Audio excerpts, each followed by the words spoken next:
Family, hope you're doing great. Listen, this meeting, this gathering right here was something else.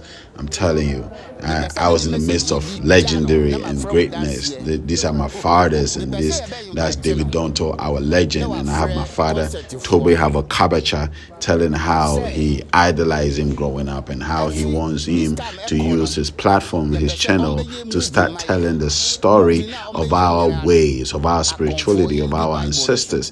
No more the Bible dominating our shrines. It was something else, guys.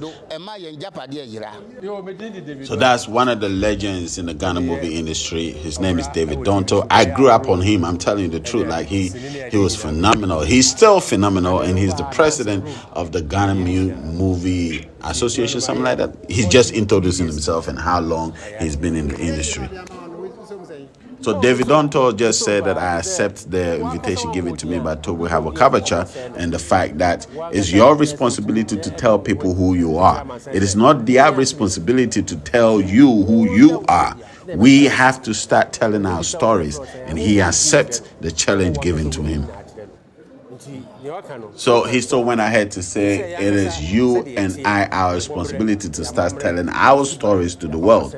And him being in the movie industry, he feels it's only right that we start changing the narrative and start telling the world who we are as a people. This is beautiful, guys. So one of the journalists asked our legend the question that, okay, you've played many roles in the movie industry, and oftentimes what we see is that the church would always dominate, and the power of the God in the Bible would always dominate the spirituality that our fathers left for us. Don't you think that is one of the key things that is changing the narratives about our ways? Don't you think, Mr. David Donto?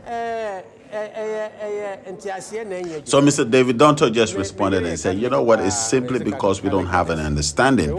For example, if you take my life, my story, my wife is Catholic, and when we get back to my first child, my first son, I said I was going to pour libation to name him. My wife said, no, why would you do this? And I said, no, this is who we are. We are the people of the Spirit. How is it that when you go to Israel, they celebrate our feast that we call Homo down here, and it's not evil, but when we do it, they say it's evil.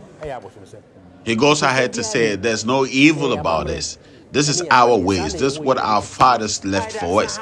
We've been practicing this for thousands of years before the white man came to our shores. If there was anything evil about it, wouldn't we have been gone before they got here? But we're still here. This is our ways. We are not supposed to trade it out for anybody or anything or any race or any religion. And it says even pastors of today, they all pour libation at their altars in their houses, but yet come out to come and pretend. We're not going to let this go. This is our ways. This is our traditions. We're going to hold on to it. We're going to keep it for even the generations yet unborn. Another powerful contribution came in from our Suman Hene of our Ghana Traditional Council, and he said he doesn't even understand why people give birth to their children and take them to the church rooms for them to be named. Which one of the families or the fathers came from the church? Nobody is a descendant of the church. Everybody is a descendant of a family. That's why it's necessary that you go to your family house for them to do the necessary rituals when a child is born, for the naming to be a holistic one and not what they are doing in the churches today. This is a funny one. Our elder continues to say that a mother who would do the outdoor ceremony on the street, the child would end up being a street child. That was actually a funny one, because it says where your umbilical cord is, that is where you remain. So this is all great counsel, great advice from my elders telling us we have to stick to our spirituality. We have to stick to our roots. I mean, I can go on and on, but it was a beautiful day. It was a great day, and I'm humbled and I'm thankful and I'm grateful to the gods and to the elders that they could even send me the invitation to be a part of this great council that's going to be a national or nationwide council that's going to bless and put unity amongst priests and priestesses in the nation and help us get a voice so that they know that indeed we are together. Our ways are coming back to the top. Have a great evening, guys. I love you. I will see you in class tomorrow. Have a great one.